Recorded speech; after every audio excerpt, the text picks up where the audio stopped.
Hello, I am Daniel Washburn. This is my final presentation for the interview project. During my interview project, I had a drastic change of plans with one of the participants. As I was coordinating a meeting with him, within that week when we were scheduled to meet, he informed me that he had to cancel for personal reasons. And it was a big relief, though, that he volunteered to find a replacement for me. He referred me to a coworker who had a senior position at his company. But then I started to worry because, of course, it's a great opportunity to talk to someone else at his company. This was someone with a more senior software developer position, and I thought maybe I'm not going to be ready to talk to him. So here are 3 important things and unexpected things that I learned during my interview with Mr. Kenneth Farr. While interviewing Mr. Farr, I learned about the use of data science research for use in cybersecurity. I gained a new perspective on lifelong education as a crucial trait in adopting to technological revolutions.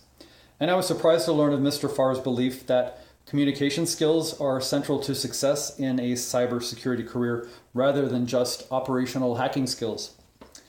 First, I'd like to talk to you then about cybersecurity data science. Mr. Farr's expertise is in data science, also known as big data. Security analysts can gather vast amounts of data about risks and vulnerabilities. With all that data, analysis can identify patterns and trends.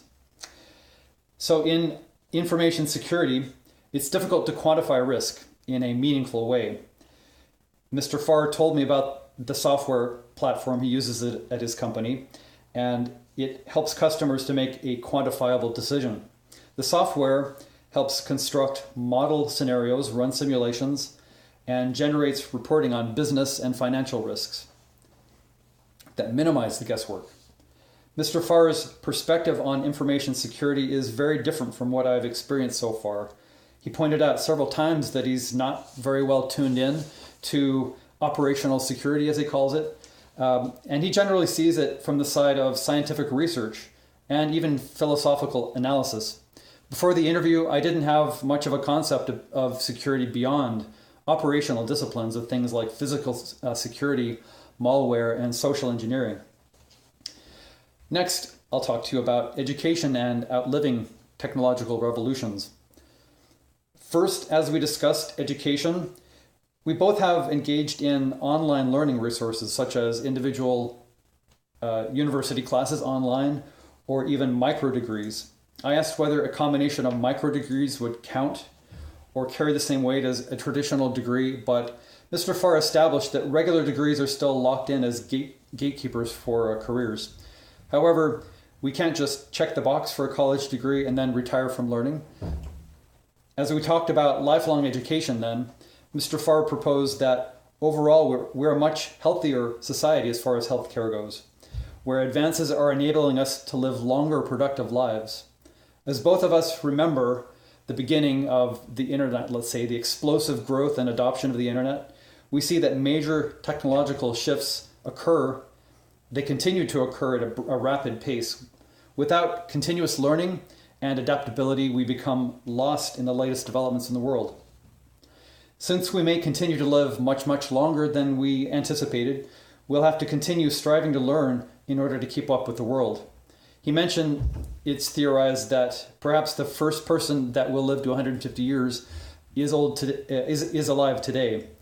We will encounter and outlive several more technological revolutions, and Mr. Farr imagines that revolutions may await us still, and question at what point would he himself be worn out and unwilling to adopt any further changes. And so he suggested possibly when all the kids are getting bioimplants done. It was an eye-opening realization to consider that I might have a long time to go before I can slow down from learning about technology. Finally, I'd like to talk to you about the significance of good communication skills in the cybersecurity field. As I brought up the topic of making a career in cybersecurity, I asked about education and experience that would make a good candidate for a career in the cybersecurity field. I was surprised when Mr. Farr responded. He admitted that the field was still relatively new and that the requirements were still vague. But he said that in technical realms, it's important to understand the concepts of explaining something so well that anyone can understand it. Establish that you understand the core concept so well that you really know it and you can explain it to anyone who isn't familiar with the jargon or background. It's akin to an idea from Richard Feynman that you only really understand a concept if you can explain it at the most basic level. And I know this idea, I face some great challenges trying to explain some technical issues with my mom doing tech support. And I learned that I had to have a lot of patience, de-escalation, and focusing down to the core of the issue.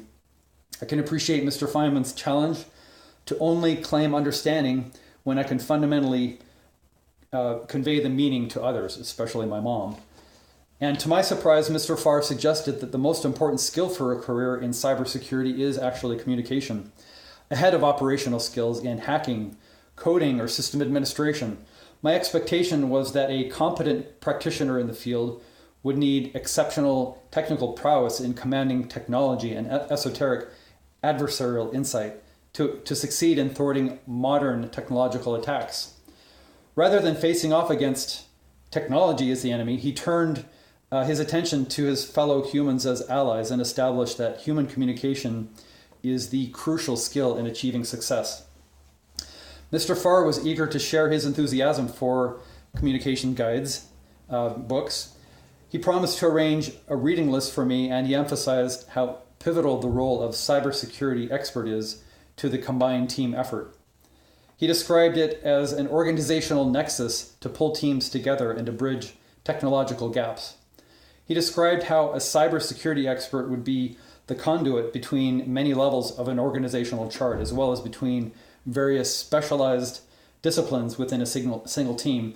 Between a system administrator and a database administrator, they have different language they speak. And so I'd need to be able to bridge the gap between them and even the VP of marketing, let's say. All right, so in conclusion, in my presentation today, I described a few of the surprising discoveries I made about the field of cybersecurity based on Mr. Farr's experience and perspectives. First, I covered the insight I gained about applying data science to information security. Then I talked about the need for lifelong learning to keep us up to speed with technological revolutions.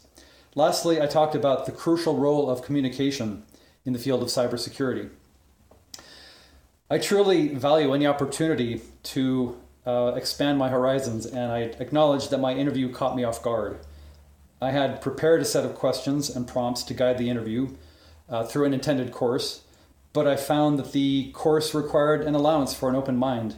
I benefited from the preparation to make sure I could hold a meaningful conversation, but I benefited even more from listening and following guidance from a perspective I had not expected. Thank you very much. Have a good day.